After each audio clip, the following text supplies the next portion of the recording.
안녕하세요. 저는 1년의 연애 끝에 결혼을 했다가 위자료 받고 이혼을 한 후 지금은 행복한 싱글 라이프를 즐기고 있는 전직 승무원이었던 30대 여성입니다. 제 인생에 짧으면 짧고 길다 하면 길 수 있는 연애와 결혼 기간 동안 있었던 제 얘기를 들려드릴게요. 저는 어렸을 때부터 꿈이 승무원이었어요. 다른 나라를 여행하면서 돈을 벌 수 있다는 게 저한테는 꿈이었고, 그리고 어렸을 때부터 미드를 즐겨보던 저는 자연스럽게 영어에도 관심을 가지고 있어서 영어 공부를 어렸을 때부터 무척 열심히 했죠. 고등학교 시절에는 남들이 도대체 언제 쉬냐고 걱정을 할 만큼 공부만 하는 모범생 스타일 학생이었어요. 그래서 제가 정말 가고 싶었던 명문대학교 영어영문학과 진학을 하게 되었죠. 대학교에 진학을 한 후에 제가 영어 공부를 하고 싶었던 이유는 대학교에 진학을 한 후에는 저의 꿈이었던 승무원이 되기 위한 노력도 게을리하지 않았어요. 영어와 일본어를 공부하고 승무원이 되기 위한 자격증을 방학마다 취득하는 등 국내 유명 항공사에 들어가기 위해 노력했죠. 그리고 저는 대학교 4학년 겨울 무렵 제가 정말 가고 싶었던 꿈을 그리던 국내 항공사에 취직을 하게 되었습니다. 남들이 정말 부러워할 만한 직장이었고 저는 정말 날아갈 듯이 기뻤어요. 물론 항상 저의 뒷바라지를 끊임없이 해주셨던 저희 부모님 또한 정말 좋아해 주셨습니다.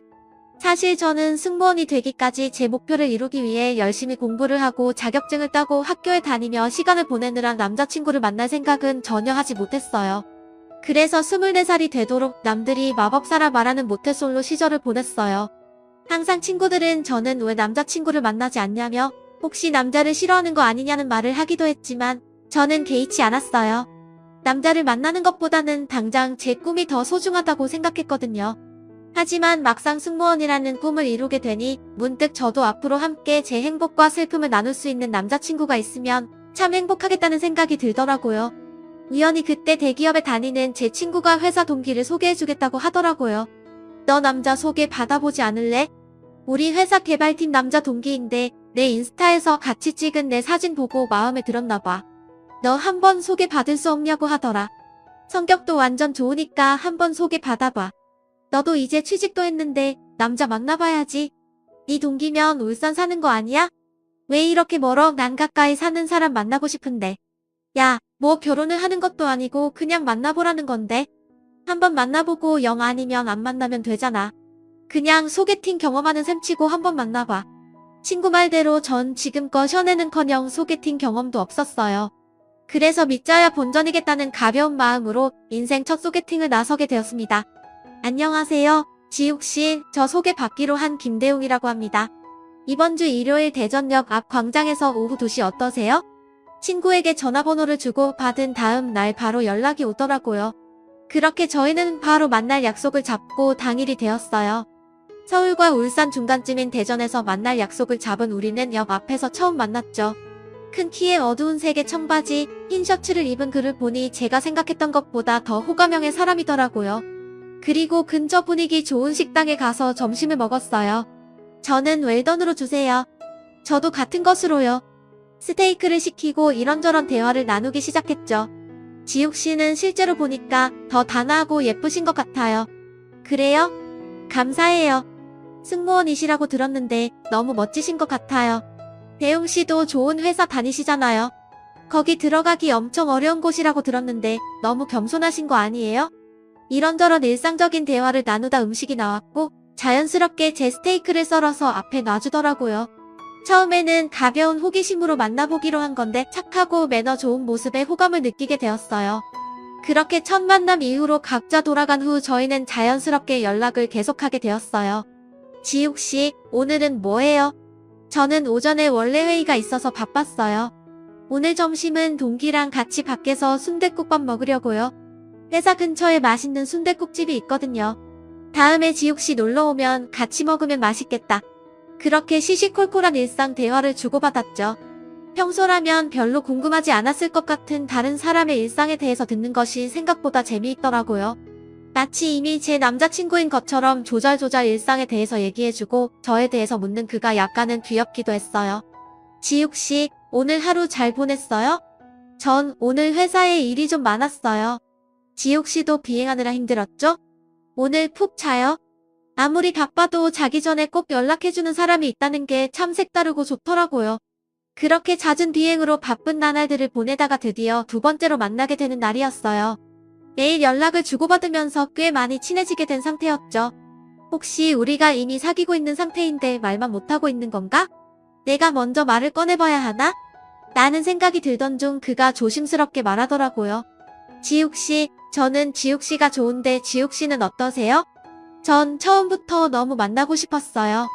지욱씨만 좋다면 우리 만나볼래요? 네, 좋아요. 그렇게 사귀게 된 날 이후로 저희는 하루도 빠짐없이 연락을 하고 전화를 하고 정말 사랑이 불타올랐어요. 남편은 울산에 있는 회사에 다니고 있었고 저는 서울에서 회사를 다니고 있던 데다 자주 비행을 다녀야 했기 때문에 생각보다 자주 만날 순 없었어요. 제가 비행을 마치고 돌아오는 주말에 남자친구도 시간이 딱 맞아야 만날 수 있었거든요. 하지만 자주 못 만나는 이런 상황이 저희의 사랑을 더욱 불타오르게 만들었던 것 같아요. 오랜만에 만나게 되니 더 애틋하더라고요. 한 번은 제가 비행해서 돌아오는 날이 일요일 새벽이어서 만날 수 없겠다 생각했었는데 저를 만나겠다고 남자친구가 새벽같이 서울로 달려와 주더라고요. 다음 날 아침에도 또 출근을 하기 위해 울산에 내려가야 하는 상황이었는데도 불구하고 저를 만나겠다고 달려와주는 그 사람을 보니 사람이 참 순수하게 나를 좋아해주는구나 라는 생각이 들어 참 행복했어요. 그렇게 연애를 한 지 어느덧 1년이 흘렀습니다. 저희는 평소처럼 서울에서 저녁을 함께 먹고 있었어요. 그런데 갑자기 엄마한테 전화가 오더라고요. 갑자기 온 전화로 엄마가 하신 말씀은 정말 청천벽력 같은 소리였어요. 아빠가 급성 심근경색으로 병원에 실려갔다는 소식이었어요. 평소에 운동도 좋아하시고 건강히 지내시던 아빠셨기에 저한테는 상상도 할 수 없을 만큼 갑작스러운 일이었고 순간 다리에 힘이 불려 일어날 수가 없었어요. 다행히 옆에서 남자친구가 통화 내용을 같이 듣고 있었기에 제 전화를 빼서 직접 통화를 하며 저를 아빠가 있는 병원으로 데려다 주었죠. 괜찮을 거라고 저를 안심시켜주면서요. 너무 당황스러운 상황에 정신을 차리지 못한 채로 저는 병원에 도착했고 아버지는 위급한 상황이었기에 이미 수술실에 들어가서 수술이 진행되고 있는 상태였어요. 중환자실 앞에서 저와 남자친구, 엄마 이렇게 셋이서 무사히 수술이 끝나기만을 기다렸고 3시간의 기나긴 수술 끝에 저희가 들은 소식은 아버지의 사망 소식이었어요. 나중에 자초지종을 알고 보니 아버지는 주말을 맞아서 친구들과 함께 평소 취미셨던 등산을 가다가 갑작스럽게 고통을 느끼며 쓰러지셨다고 하더라고요. 운이 너무 안 좋게도 등산길이었기 때문에 구급차로 병원에 실어오는데 시간이 많이 지체되었고 필요한 시간 내에 조치가 되지 못해 병원에 도착했을 때는 이미 늦은 상태였다고 했어요. 엄마는 그날 마침 함께 등산을 가지 않으셨기 때문에 집에서 평소처럼 조용히 휴식을 취하다가 아버지의 갑작스러운 소식을 듣고 병원으로 오셨던 거고요. 저와 엄마 모두 아버지의 장례 기간을 어떻게 보냈는지 모르겠어요. 마치 혼이 나가버린 사람처럼 조문객을 맞이했죠. 저는 외동딸이었기 때문에 어렸을 때부터 엄마 아빠의 사랑을 듬뿍 받고 자라와 부모님에 대한 사랑도 컸거든요. 이제 부모님께 효도를 좀 할 수 있나 생각했는데 이렇게 허망하게 돌아가시니 정신을 차릴 수가 없었어요. 그때 저의 곁에서 함께 있어준 게 바로 제 남자친구였어요. 남자친구는 제 아버지 장례식을 위해 본인의 휴가를 써가면서 서울에 같이 있어주었어요. 하루는 하루 종일 하염없이 눈물을 흘리고 있는 저에게 죽과 먹을 것들을 사다 주며 이럴 때일수록 힘을 내야 한다며 지극정성으로 보살펴 주었죠. 그리고 장례식이 끝나고 난 후부터는 매주 주말마다 아예 서울에 오기 시작했어요. 그리고 혼자가 된 저희 엄마도 걱정이 된다며 엄마 집도 함께 가고 아들처럼 살갑게 대해주더라고요. 어머니, 이제부터 저를 아들이라고 생각하고 대해주세요.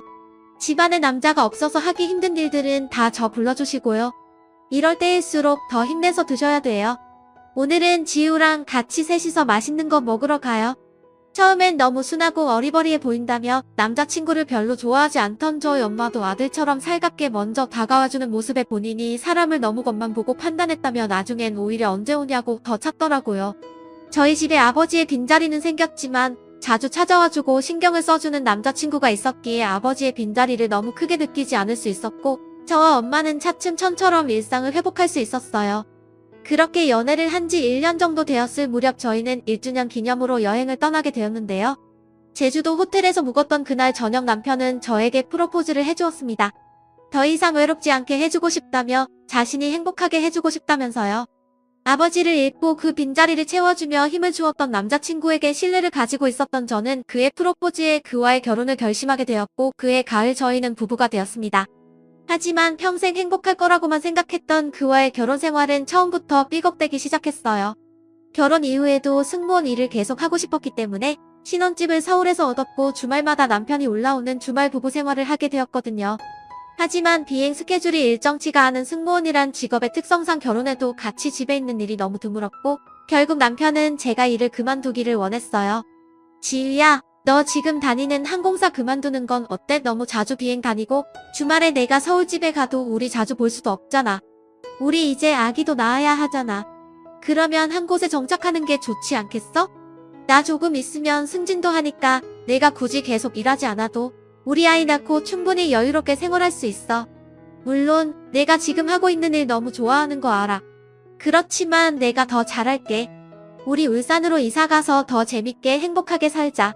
응? 내가 열심히 일해서 너 평생 행복하게 해주겠다고 약속할게. 제가 오랫동안 꿈꿔왔던 직장이었지만 저를 평생 행복하게 해주겠다는 남편의 모습을 보니 마음이 좀 흔들리더라고요. 아버지 사망 이후로 제 남편에게 무한한 신뢰를 가지고 있던 저희 엄마 또한 여자가 평생 직장을 다니는 일은 어려운 일인데다 곧 아이가 생기면 그만둬야 할 상황이 생길 테니 그 전에 일을 그만두고 아이 가질 준비를 하는 것이 좋지 않겠냐고 조언을 해주시더라고요. 그렇게 저는 화려했던 직장을 그만두고 서울에서 살던 집을 다 정리한 후 울산에서 새 아파트를 얻어 신혼살림을 시작하게 되었어요. 사실 일을 그만두고 울산에 내려온 직후는 너무 행복하고 좋았어요. 일을 하는 것만이 제 행복이라고 생각했는데 서비스 업종에서 일을 하는 것이 알게 모르게 저한테는 스트레스가 많이 되었나 보더라고요. 새벽같이 일어나 비행에 나가 매일 웃으며 손님들을 대해야 하고 밤낮에 바뀌는 것이 일상이었기 때문에 항상 피곤하지 않은 날이 없었는데요. 일을 할 때는 이런 게 삶의 맛이지 하며 힘든 줄도 모르고 다녔던 것 같은데 막상 일을 그만두고 제 시간이 많이 생기니 또 다른 여유와 행복이 느껴지더라고요. 하지만 여유로웠던 가정주부의 삶은 순간이었고 어느 시점부터 제 인생에 먹구름이 끼기 시작했어요. 저희 남편은 소개했다시피 정말 착하고 순한 사람이었는데요. 사실 좋게 말해 순한 거지 현실적으로 보면 참 어리버리하고 사람을 너무 잘 믿고 또 가끔 보면 생각이 참 어렸어요. 하지만 독하게 제 할 일만 하고 자기중심적으로 살아왔던 저에게는 오히려 그렇게 항상 다정하고 성격이 유한 남편이었기에 좋았죠. 한 가지 정말 불만스러웠던 건 제 시어머니이자 제 남편의 어머니였어요. 결혼을 한 후 알고 보니 남편이 집안의 4대 독자라고 하더라고요.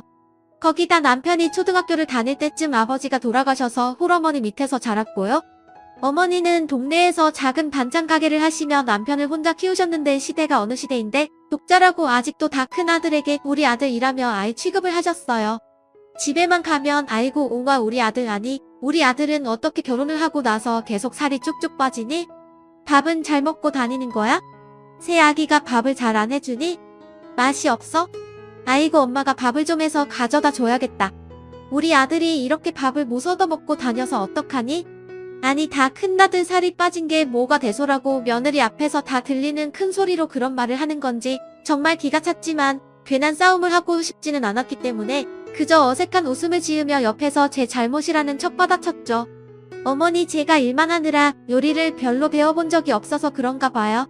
그래도 그 애는 항상 맛있다고 말하면서 잘 먹어주는데 제가 봤을 땐 살이 빠진 것도 아닌데 어머니 눈에만 그렇게 보이나 봐요.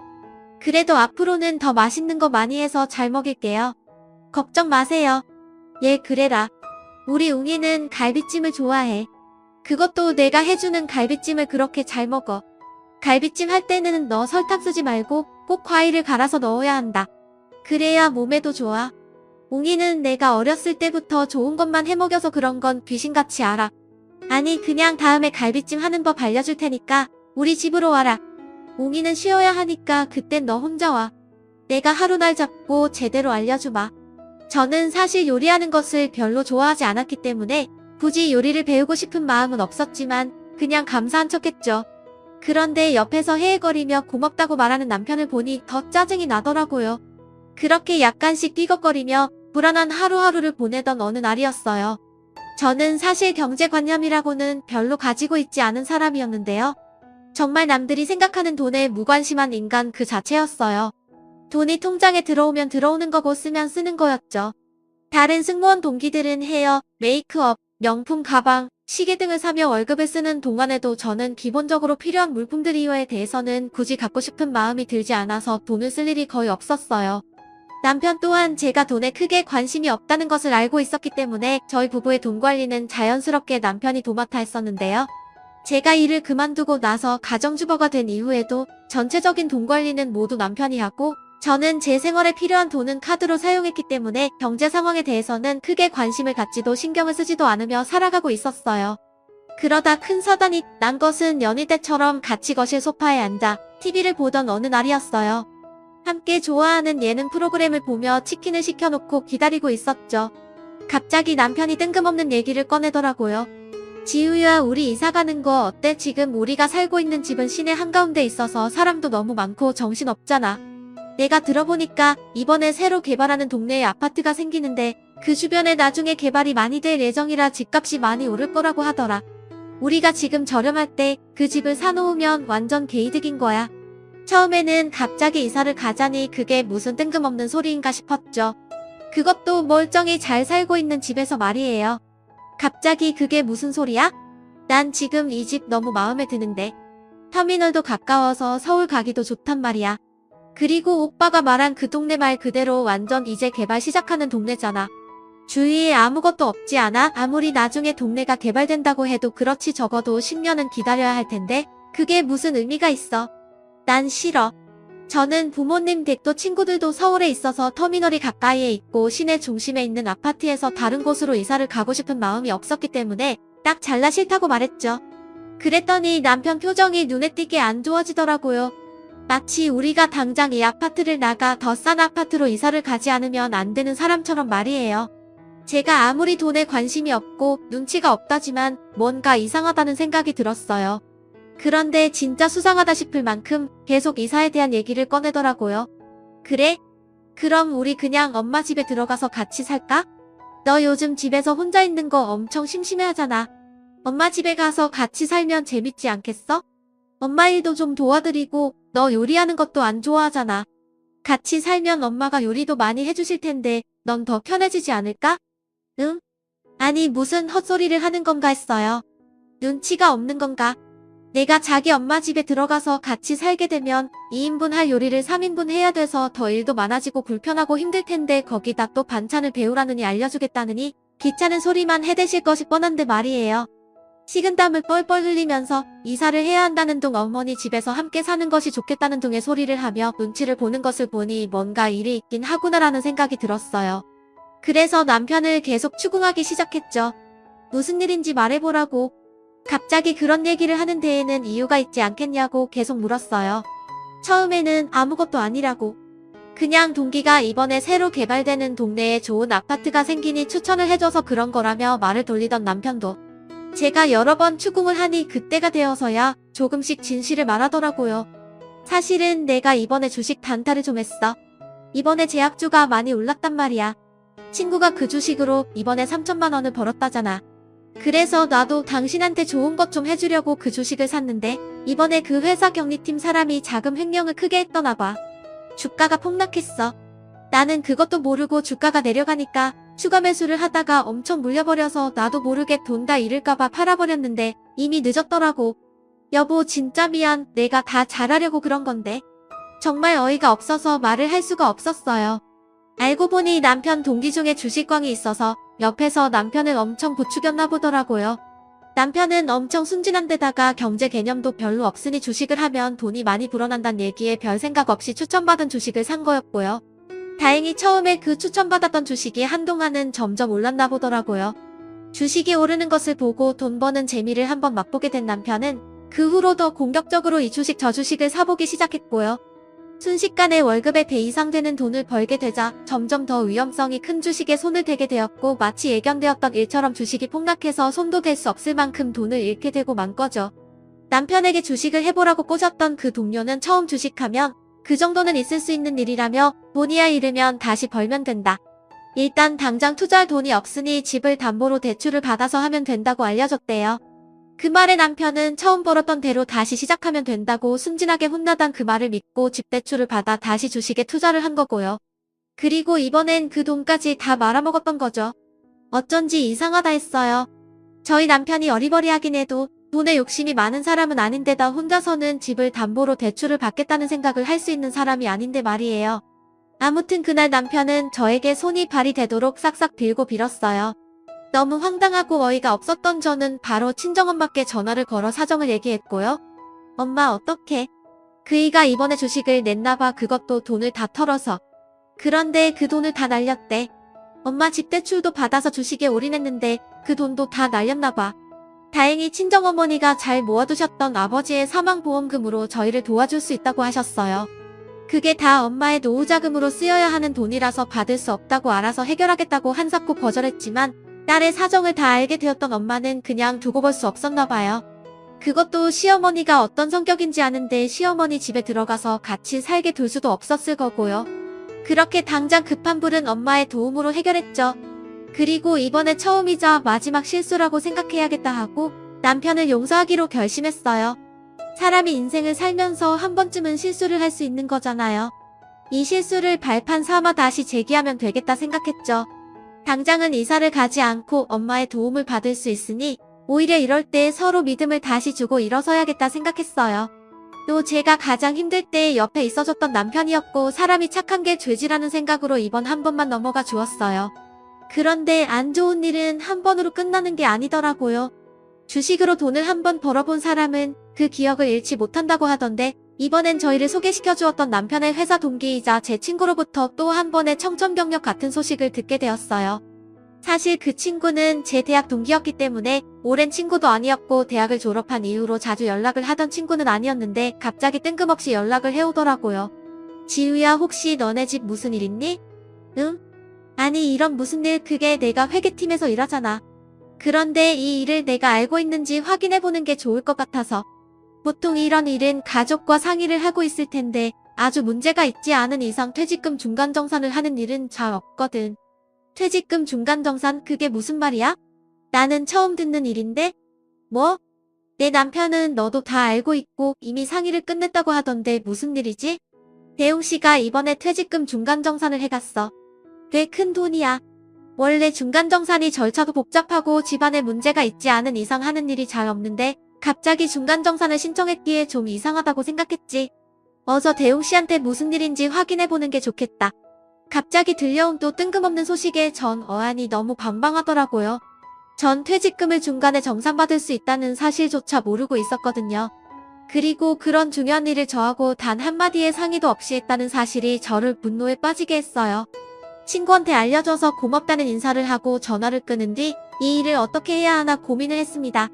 돈을 미리 빼서 쓰려고 했다는 건 이번에도 다시 주식 투자를 하는 것일 거라고 생각을 했거든요. 처음이야 아무것도 몰라서 한 실수라고 쳐도 두 번의 용서는 있을 수 없었어요. 남편이 퇴근을 하고 돌아온 후 저는 옷을 갈아입던 남편에게 조용히 말을 걸었습니다. 여보 나한테 무슨 할 말 없어? 무슨 할 말? 당신 오늘 평소보다 더 예쁘네? 아니 그런 말 말고 당신 요즘은 주식 안 해? 아이 나 주식 끊었잖아. 내가 지난번에 주식 다시 한 번 더 하면 우리 이혼하겠다고까지 한 거 잊었어? 나 이제 다시는 주식 안 할 거야. 못 믿겠으면 내 주식 잔고 봐봐. 핸드폰까지 들이밀면서 증권사 계좌를 확인시켜 주더라고요. 거래 내역이 없는 것까지 확인한 후 핸드폰을 다시 돌려주려는데 뭔가 묘하게 찝찝한 기분을 떨칠 수가 없었어요. 그래서 잠깐 다른 증권사 어플이 또 있을 수도 있잖아. 그 정도는 더 확인해봐도 되지? 저는 남편의 핸드폰을 이잡듯이 뒤졌고 그의 문자 내역을 확인하는 순간 피가 거꾸로 솟는 기분을 맛볼 수 있었어요. 그의 문자 내역에는 불법 도박 관련 내용이 있었거든요. 사실 그 문자 내용만 보면 남편이 불법 도박을 하고 있다는 사실을 알아차리기 어려웠겠지만 저 몰래 퇴직금을 중간에 빼돌렸다는 사실과 겹쳐봤을 때 정황상 확실했죠. 저는 싸늘한 눈빛으로 말했어요. 당신 도박도 해? 제가 그 말을 꺼낸 순간 남편의 표정은 티가 날 정도로 변했고 그 표정을 본 후 제 의심이 사실이구나 확신했죠. 그렇게 저는 이번엔 정말 이혼을 해야겠다 결심했어요. 돈이야 다시 벌면 된다고 생각했지만 이미 둘 사이의 믿음은 깨질 대로 깨졌다고 생각했거든요. 더 이상 건널 수 없는 강을 건너왔음을 깨닫고 앞으로 저의 행복을 위해서는 헤어짐만이 답임을 결론 지었어요. 물론 남편은 지난번처럼 손이 발이 되도록 빌었어요. 정말 미안하다며 잘못했다며 저를 붙잡고 용서를 구했죠.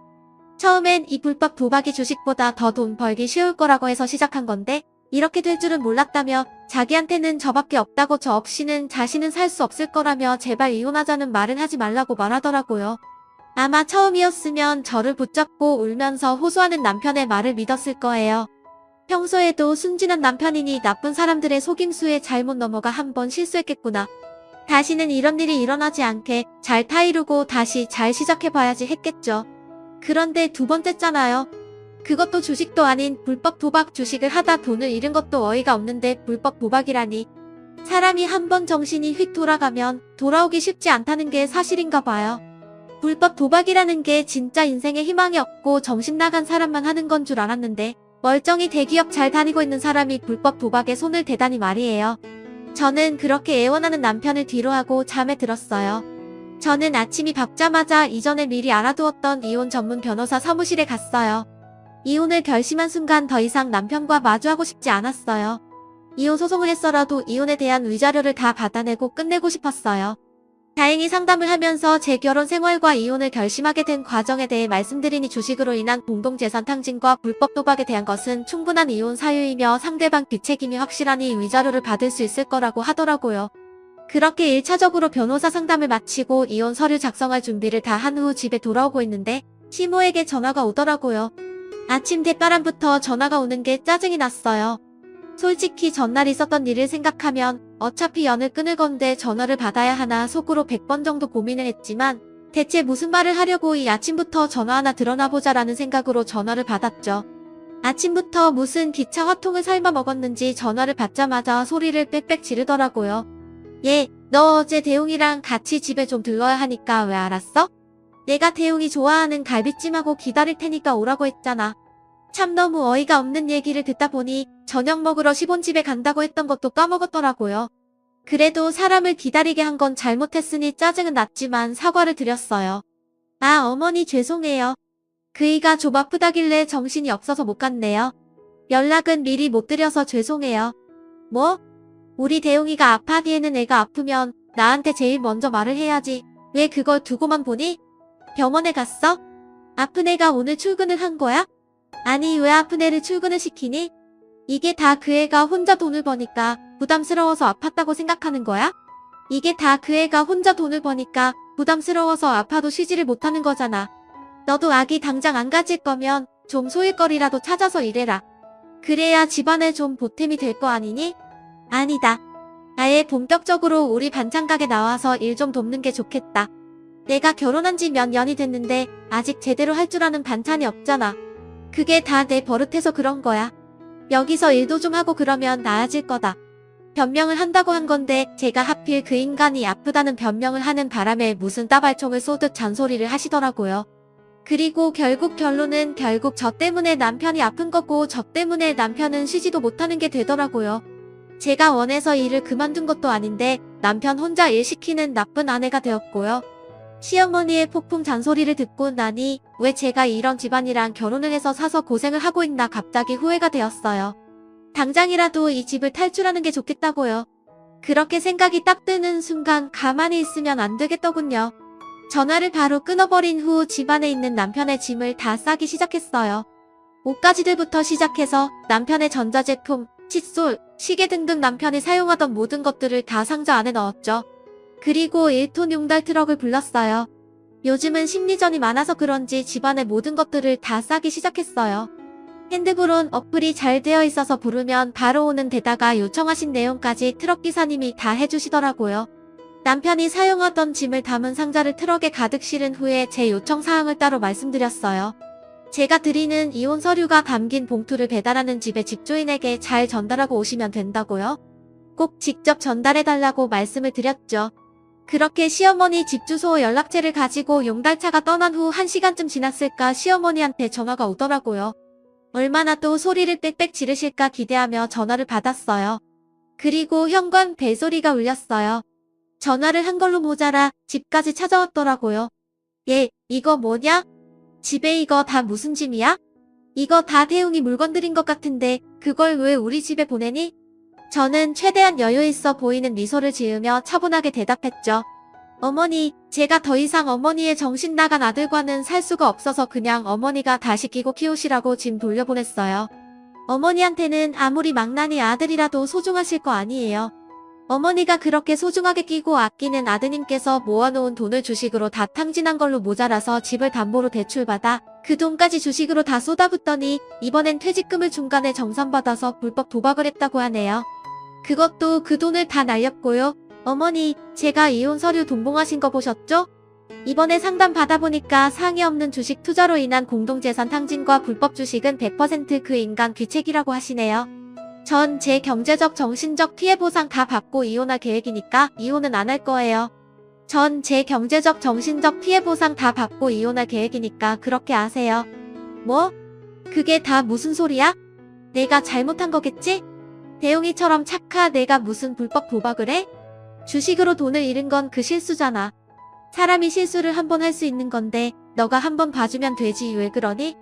어머니는 아직 상황 파악이 안 되신 듯 자신의 아들이 불법 도박을 할 일이 절대 없을 거라며 도통 믿지를 않으셨어요.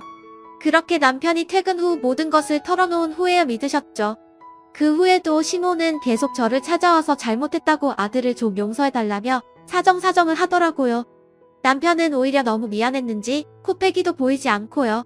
저는 어쨌든 다시는 용서해줄 마음이 조금도 없었기 때문에 계획했던 대로 이혼 절차를 진행했고 위자료를 받고 이혼에 성공했답니다. 그리고 저는 다시 서울로 올라와 엄마와 함께 살고 있어요. 다시 엄마와 단둘이 살게 되어서 약간의 허전함을 느낄 때도 있지만 오히려 저희 모녀들이 힘을 합쳐 잘 살아가고 있답니다. 저는 결혼으로 인해 이미 다니던 항공사를 퇴직했기 때문에 제 오랜 꿈이었던 승무원으로 복직할 수는 없었지만 제 전공이었던 영어형 문학과 경력을 살려서 학원 강사 일과 번역 일을 하기 시작했어요. 역시 사람이 열심히 살아두면 나중에 다 쓸 일이 있나 봐요. 회사를 그만두고 울산에 내려가 살림을 시작했을 때는 내가 그러려고 공부 열심히 해서 명문대에 들어가면서까지 치열하게 살았나 싶었는데 결국 이혼하고 다시 직장에 취직해서 일을 하고 있는 걸 보면요. 저는 역시 집에서 가만히 살림만 하는 것보다는 밖에서 제가 좋아하는 일을 하면서 돈도 벌고 제 삶을 주관적으로 살아가는 것이 훨씬 더 행복한 것 같아요. 오히려 결혼과 이혼을 했던 일이 저에게는 저에 대해 좀 더 알 수 있게 된 좋은 기회가 된 거죠. 인생 수업치고는 좀 많이 힘들고 지치긴 했지만요. 저와 이혼을 한 후 전 남편은 회사에서도 업무에 제대로 집중하지 못하고 승진이 누락된 채로 꾸역꾸역 다니다가 결국 광고사직을 당했다고 해요. 밖에서 불법 도박하며 돈을 탕진하고 다니는 사람을 회사에서 계속 써주는 것도 웃기죠. 뭐 이제는 저하고는 상관없는 사람이니까 더 이상 신경 안 쓰고 저는 제 갈 길 가려고 합니다. 제 이야기 들어주셔서 감사해요.